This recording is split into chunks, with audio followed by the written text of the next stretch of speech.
গতকাল ভাঙড়ে অভিষেক বন্দ্যোপাধ্যায় সভা করলেন, 26 মিনিট 3 সেকেন্ড বক্তব্য রাখলেন আর গুনে গুনে 47 বার নওশাদ সিদ্দিকীর নাম নিলেন।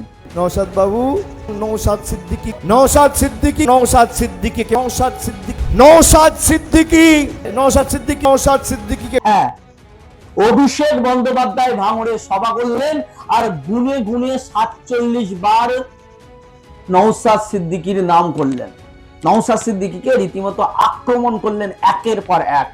বিজেপির দালাল নানা ধরনের ভাবে আক্রমণ করলেন এবং সেই সাথে অভিষেক বন্দ্যোপাধ্যায় নওশাদ সিদ্দিকীর কাছে দুটি প্রশ্ন রেখেছেন। এক নম্বর প্রশ্ন হলো যে প্রথমত নন্দীগ্রামে কেন আইএসএফ প্রার্থী দিল? আর সিপিএম এর সাথে আইএসএফ এর জোট হয়ে থাকে, তাহলে নন্দীগ্রামে সিপিআই প্রার্থী দিয়েছে, আইএসএফ ও প্রার্থী দিয়েছে কেন? কাকে সুযোগ করে দেওয়ার জন্য? যেখানে জোট হয়েছে সিপিএম আইএসএফ এর জোট, সেখানে সিপিআই প্রার্থী দিল এবং আইএসএফ এর প্রার্থী দিল। যে কোনো একটা দল দেবে, যদি সিপিআই না দিতে হলে আইএসএফ দিত, বা সিপিআই দিলে আইএসএফ দেবে কেন? এই প্রশ্নটা একদম ভ্যালিড প্রশ্ন।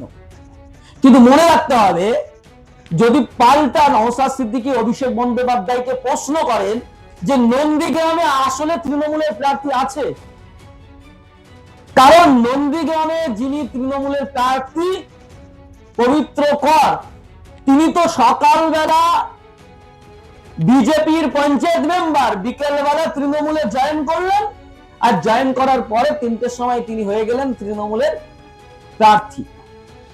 তাহলে বিজেপির প্রার্থী, বিজেপির পঞ্চায়েত সদস্য তৃণমূলের প্রার্থী, তৃণমূল বিজেপির দালাল না।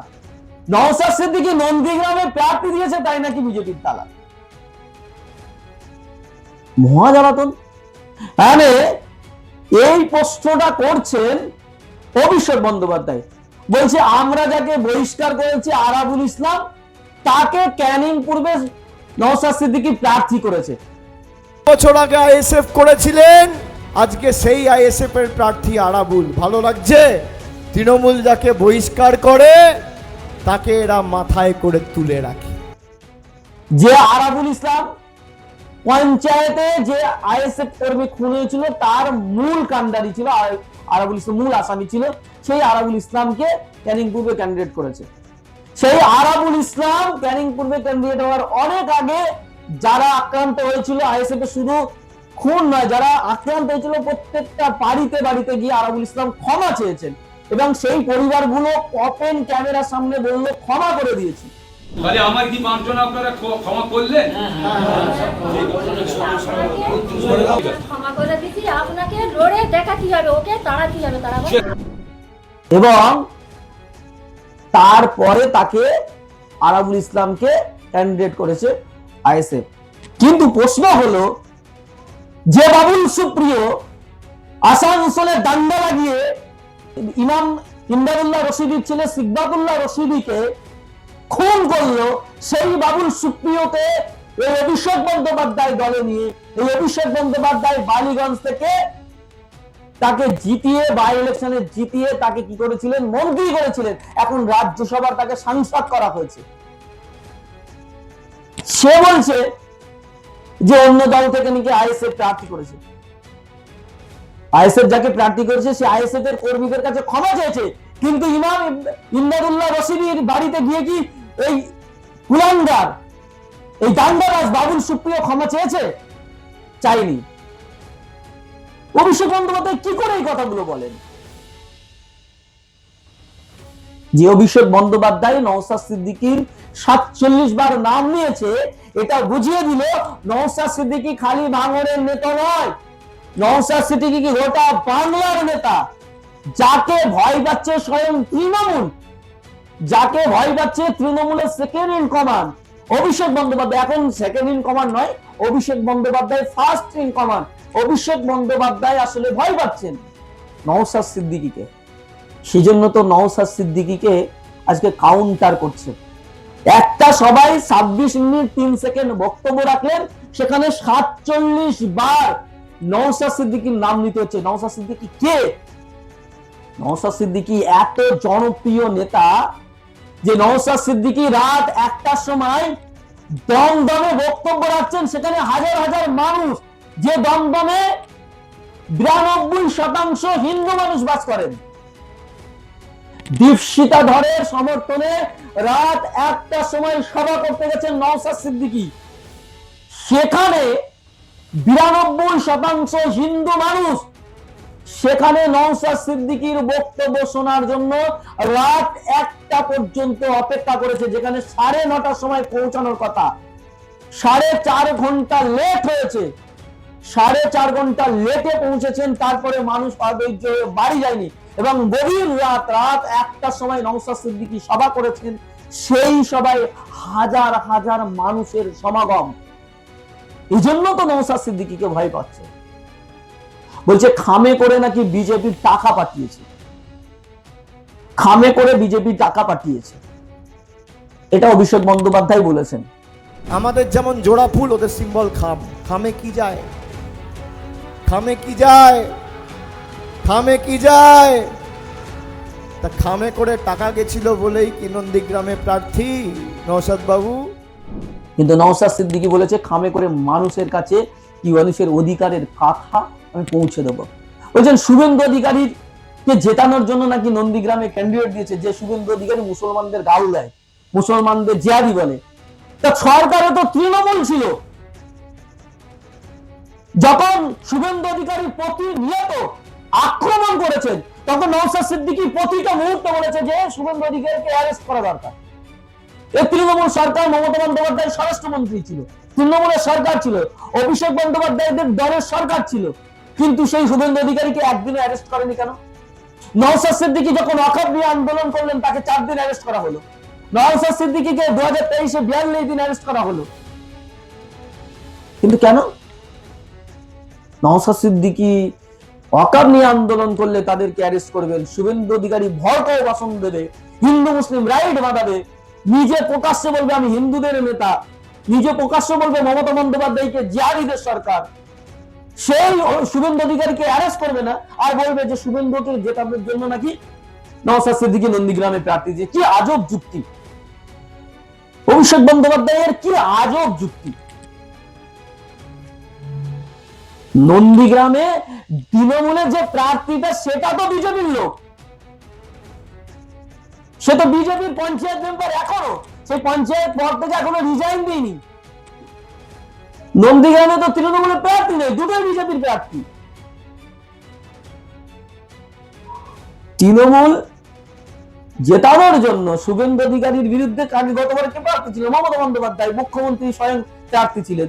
তিনি এবার প্রার্থী কেন হলেন? তার মানে ওকে অকাবার দেওয়া, শুভেন্দুকে আবার জেতানো, আবার হিন্দু মুসলিম করতে হবে 2031-এ। সেই জন্য শুভেন্দুকে জিতিয়ে দেওয়ার জন্য, তৃণমূল জেতানোর জন্য ওখানে মমতা বন্দ্যোপাধ্যায়কে প্রার্থী করেনি, বিজেপির একজন পঞ্চায়েত মেম্বারকে তুলে এনে প্রার্থী করছে। একজন পঞ্চায়েত মেম্বার বিধানসভায় প্রার্থী হওয়ার যোগ্য? তৃণমূলের ওখানে আর বড় নেতা ছিল না, ভালো নেতা ছিল না, তাকে প্রার্থী করে তৃণমূল কংগ্রেস প্রার্থী করেছেন, নাকি নওশাদ সিদ্দিকী নাকি সেখানে জেতানোর জন্য গেছে। আর কি প্রশ্ন তুলেছেন? আর প্রশ্ন তুলেছেন শুভেন্দু অধিকারী আর নরেন্দ্র মোদীর বিরুদ্ধে নাকি নওশাদ সিদ্দিকী কোনো বক্তব্যই রাখেন না। আমি বলছি আমার চ্যানেলে অন্তত 50টা ভিডিও রয়েছে, আমাদের চ্যানেলে 50টা কম করে ভিডিও রয়েছে যেখানে নওশাদ সিদ্দিকী শুভেন্দু অধিকারীকে কত আক্রমণ করেছেন, নরেন্দ্র মোদীকেও আক্রমণ করেছেন। সমস্যাটা হচ্ছে এই রাজ্যের সরকার তৃণমূল, এই রাজ্যের শাসক তৃণমূল, শাসক যারা যেখানে থাকে সেখানে তার বিরুদ্ধে কথা হয়। যেখানে রাজ্যের শাসক, তারা যে কাজ করবো বলেছিল, যে কথা বলেছিল সেই কথা রাখতে পারেনি, তার বিরুদ্ধে কথা বলেছেন। লোকসভা নির্বাচনে বিজেপি যা যা কথা দিয়েছিল সেই কথা করতে রাখতে পারেনি, বিজেপির বিরুদ্ধে কথা বলেছেন। আসলে এনাদের বক্তব্য হচ্ছে তৃণমূলের বিরুদ্ধে বলো না। নওশাদ সিদ্দিকী তৃণমূলের বিরুদ্ধে যেমন বলেন, বিজেপির বিরুদ্ধে বলেন। এটা একটা সমাজে ছড়িয়ে দেওয়া হলো নওশাদ সিদ্দিকী নাকি বিজেপির বিরুদ্ধে বলেন। আমি অন্তত আমাদের চ্যানেলে 50টা ভিডিও আপনাদেরকে দেখাতে পারি যেখানে নওশাদ সিদ্দিকী বিজেপির বিরুদ্ধে কথা বলেছেন। ফলে এই যে মিথ্যা গাল গল্প আর 26 মিনিট 3 সেকেন্ড বক্তব্য রাখতে গিয়ে নওশাদ সিদ্দিকীকে নাম ধরতে হয়েছে 47 বার, এটাই হচ্ছে নওশাদ সিদ্দিকীর সবচেয়ে বড় জয়। নওশাদ সিদ্দিকী যে ভাঙড়ে অলরেডি জিতে গেছেন, 47 বার নাম ধরতে হয়েছে, আক্রমণ করতে হয়েছে। মমতা বন্দ্যোপাধ্যায়, অভিষেক বন্দ্যোপাধ্যায় প্রতিদিন 3টে করে সভা করেন। অনেক সময় দেখা গেছে 2-3টে বিধানসভার ক্যান্ডিডেটকে এক জায়গায় নিয়ে একটা বড় সমাবেশ করেছেন।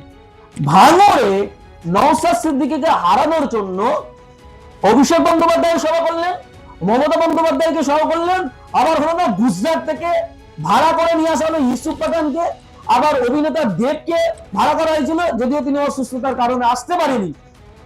নওশাদ সিদ্দিকীকে হারানোর জন্য এত বড় বড় মুখ নিয়ে আসতে হচ্ছে, আর সাথে আরো নানা রকম ছলচাতুরি, কখনো মাতিন সাহেবকে দিয়ে, মাওলানা সাহেব, মুফতি সাহেব, ওনাকে দিয়ে নওশাদের বিরুদ্ধে বলানো হচ্ছে, আবার কখনো কাসেম সিদ্দিকীকে দিয়ে বলানো হচ্ছে, আবার কখনো পুরপুরার অন্য কোনো পীরজাদাদেরকে দিয়ে মিথ্যা কথা বলিয়ে নেওয়া হচ্ছে।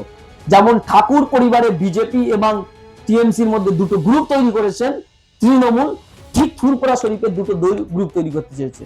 যেহেতু আইএসএফ বাংলা দখলের একটা জায়গা তৈরি হচ্ছে, এবার 31টা আসনে হয়তো 10টা আসন জিততে পারে। আইএসএফ এর যেভাবে জনপ্রিয়তা নওশাদ সিদ্দিকী বেরোচ্ছে, সেক্ষেত্রে ঠিকঠাক ভোট হলে হয়তো 8টা-10টা সিট নওশাদ সিদ্দিকী জিতে যেতে পারে। এইরকম একটা পরিস্থিতি তৈরি হয়েছে। সেই নওশাদ সিদ্দিকীকে এত কুরুচিকর আক্রমণ করছেন কে? দলের সর্বভারতীয় সাধারণ সম্পাদক অভিষেক বন্দ্যোপাধ্যায়। একটা বিধানসভার, অথচ নন্দীগ্রামে মমতা বন্দ্যোপাধ্যায় সভা করতে চাননি। ভাঙড়ে অভিষেক বন্দ্যোপাধ্যায় এসছেন, ভাঙড়ে কে এসছেন? মমতা বন্দ্যোপাধ্যায় এসছেন, ইউসুফ পাঠানরা এসছেন, কিন্তু নন্দীগ্রামে মমতা বন্দ্যোপাধ্যায় সভা করতে যাননি। শুভেন্দুকে হারানোর জন্য নন্দীগ্রামে মমতা বন্দ্যোপাধ্যায় সভা করতে যাননি। আবার নওশাদকেই বলা হবে বিজেপির দালাল। অকাপ আন্দোলন কে করতে দিইনি? এই তৃণমূল। বিজেপির বিরুদ্ধে আন্দোলন ছিল, তারপরেও এই তৃণমূল করতে দিইনি, ব্রিগেড সমাবেশ করতে দেওয়া হয়নি। কেন? বারবার। এর আগে 8ই ডিসেম্বর সংখ্যালঘু দিবস পালন করবে বলেছিলেন। ওই মাতিন সাহেব আজকে যিনি ক্যান্ডিডেট, তিনি ব্রিগেড সমাবেশ করবেন সংখ্যালঘু দিবস, তার জন্য প্রচার করেছিলেন, মিটিং করেছিলেন, ব্যাপক চাঁদা কালেকশন করেছিলেন। সেই ব্রিগেড সমাবেশ হয়নি, জনগণকে টাকাও ফেরত দিইনি। আমি নিজে টাকা দিয়েছিলাম সেই সময়। ফলে আজকে যে নওশাদ সিদ্দিকী মানুষের অধিকারের কথা বলছেন, যিনি বলে ধর্মের নামে নাকি নওশাদ সিদ্দিকী ভোট চাই, আপনারা একবারও দেখাতে পারবেন নওশাদ সিদ্দিকী বলেছেন যে আমি ফুরফুরা পীরজাদা, আমাকে ভোট দিন? একটা সিঙ্গেল ওয়ার্ড দেখাতে পারবেন যে আমি মুসলমানদের বাঁচানোর জন্য ভোট দিন? এই কথাটা কোথাও বলেছেন?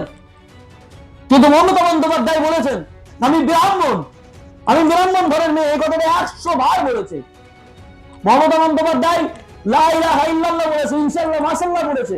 মমতা বন্দ্যোপাধ্যায় মন্দির তৈরি করেছে, মমতা বন্দ্যোপাধ্যায় দুর্গাঙ্গন তৈরি করেছেন, দীঘা জগন্নাথ মন্দির তৈরি করেছেন। মমতা বন্দ্যোপাধ্যায় ধর্ম নিয়ে রাজনীতি করে না।